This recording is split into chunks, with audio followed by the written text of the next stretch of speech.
The Invictus Games kicked off to another great start for the city of Toronto. Cycling was a sport to watch today as riders pedaled for a prestigious spot at the podium.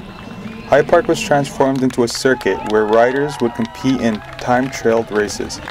The crowd, like the Invictus athletes, were a diverse group ranging from countries all over the world, such as London. Yes, London, England, not London, Ontario. The tourists were thrilled with today's event. It's lovely. There's so many different competitors from so many different countries here, so many different styles of riding, so many different abilities and disabilities. It's really, really good. Coming as no surprise, the United States were also well represented. We're here to support our dad. He's part of the U.S. cycling team. Despite rooting for their dad, the brothers appreciate the unity of the nations.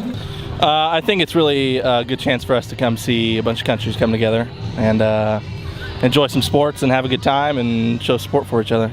And it's great to kind of come here and support all of our our allies, and especially the wounded warriors that have sacrificed so much of their lives and their families' lives. It's cool to kind of come together and see them still moving on in life. Members of the Canadian military also chimed in on their fellow soldiers competing.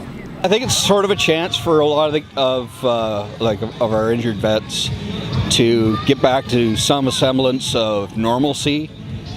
Like they're used to training to go to war or something like that. Here they're back in that training mindset. Although the focus is primarily on the athletes who strive to succeed despite life-altering injuries, people did not forget the importance that families and friends have on them.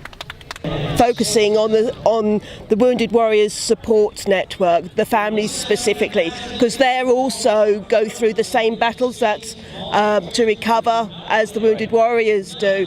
Individual timed races were set up to avoid clogging pathways and to ultimately prevent crashes.